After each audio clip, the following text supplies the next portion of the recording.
Hello, my name is Diana Goodman, and this is a presentation about building a better vocabulary using techniques for learning new words and remembering their meaning. My first piece of advice is to keep a word journal for any new words you see or hear, not just the vocabulary words you've been assigned. Include part of speech, noun, verb, adjective, or adverb, and use a dictionary. I use a free Merriam-Webster app to check if the word is pronounced the way you expected. If not, jot down the pronunciation to help you remember, but customize the pronunciation so that you'll be able to understand it later.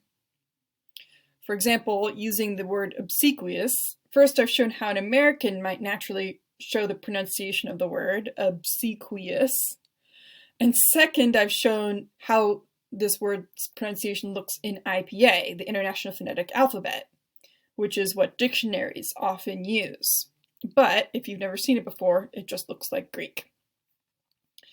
Next, note the definition of the word in your journal, but instead of copying the dictionary definition, define the word in your own terms. Rephrasing the definition in your own words engages your brain's creativity and will help you remember definitions better. Now, you can choose to keep your word journal on a computer, but for memory's sake, a handwritten journal is better than a typed one because writing by hand is more active than typing. If you know cursive, cursive is even better than print for boosting your memory and your creativity. In fact, I've found it helpful to write first drafts of essays in cursive because it helps my ideas flow better and I come up with better things to say. All right, finally, as a final note, for the sake of increasing your vocabulary, on this slide I have bolded the suggestions that help boost your memory and will help you remember new words longer. Here is an example of someone else's word journal, which I'm showing to you because I liked a couple things they did that I have not mentioned yet. Notice that the first word on the left, scrub, does not have a complete definition, only a couple synonyms. Cancel and eliminate. There is no mention of the usual meaning, i.e. to wash or clean by rubbing hard. Instead, the keeper of this word journal chose to include only the meaning that was unfamiliar and skipped the meaning they already knew. Also note that I recommend writing down part of speech, but this journal's keeper did not bother. Your word journal is your own. Finally, many entries of this journal include the original context of the word in quotes. Copying down the phrase where you saw the word first can help you remember how to use it. If you want to learn how to use a new word, a word journal entry is not always enough. Devote either a full page or half of a fresh sheet of paper to the word you want to learn to use and write out all the information you would put in a word journal entry. Include part of speech, pronunciation, and definitions. But, of course, you can skip these if you already know them. Create your own sentence for each meaning of the word you want to use. The creativity involved in creating your own sentence will also help you remember the word.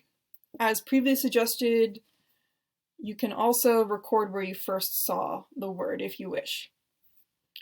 Finally, add a memory aid of your choosing, but I'll say more on different memory aids later. Now, if you want to see what this exercise should look like, here is a multiple meaning grid that grade schoolers or English language learners use. You can find a blank template on page 53 of Vocabulary Teaching Strategies and Tool Matrix on studylib.net. Now, the multiple meaning grid includes definitions up top, example sentences in the middle, and images at the bottom as memory aids. Printing a template and filling it out can be a great way to become familiar with a new word, and you can have fun using different color pens or inventing wacky sentences and pictures. In fact, silliness and creativity are great long-term memory boosts.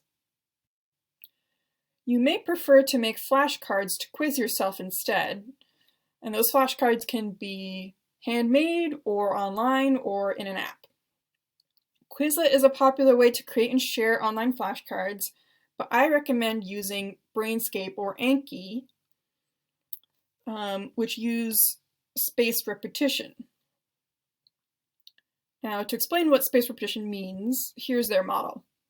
Correctly answered cards will not reappear until the next day. And if you keep getting them correct, they won't appear for another 2 days or another 3 days or so on. Incorrectly answered cards will reappear sooner. This is the reason that Brainscape and Anki use spaced repetition. When you first encounter new information, you'll forget it after a few days, unless you review that information. But every time you review that information, the forgetting curve becomes less steep. Be careful though, because I don't want you to review the same material every day. It's better for your long-term memory to wait longer and longer intervals of time before reviewing the same information. If you struggle to remember a piece of information and succeed without checking your notes, you'll remember that information longer. Now, in case you missed it, I'll say that again. If you struggle to remember something and succeed, you'll remember it longer. This is why forgetting curves become less steep. And Anki and Brainscape use this fact and this advantage of spaced repetition to optimize your long-term memory.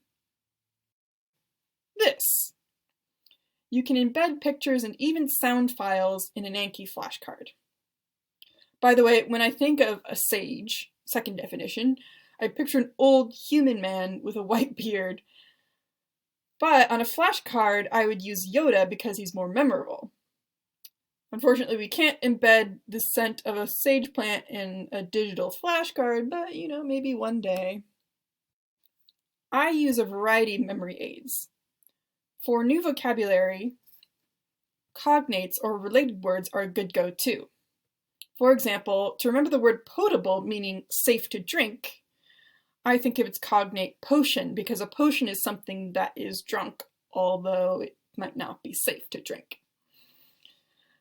I also like to use word roots. Often you can guess the meaning of an unfamiliar word by breaking it down into word roots that you already know. Potable, potion, and poison all come from the Latin word potare, which means to drink. So if you break potable into its roots, it literally means drinkable. As another example of word roots, anastrophe is the inversion of the usual order of words or clauses, breaks down into ana, meaning back, and strophe, meaning to turn. However, if you really want to understand what anastrophe means, it's better if I show you. Yoda always speaks in anastrophe. So if you want to remember this word, think of his face and remember an anastrophe this is.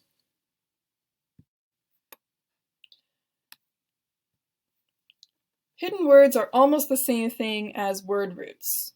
For example, membean.com inspired me to use this memory aid to remember the word pandemonium. When a demon attacked in the cafeteria, everyone panicked. Pandemonium broke out. Membean.com is a fun site to check out if you're looking for memory aid inspiration. If you're an auditory learner, rhymes may be more your speed. For example, languid means having very little energy to do anything or moving slowly or weakly out of laziness or exhaustion. To help you remember, picture a squid that has washed up on a beach. It moves very languidly because it's used to moving in water instead of air, thus a languid squid. Occasionally it's possible to come up with puns. When a truculent your uncle broke down, he was truculent. Truculent means spoiling for a fight. Rhymes and puns have the added bonus of helping you to remember how to pronounce a new word. But to give credit where credit is due,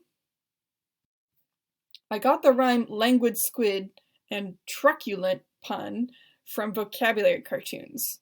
Visit vocabularycartoons.com or borrow one of their books from the library if you want to see more of these. All right, that's everything I have for you today. Have fun building a better vocabulary.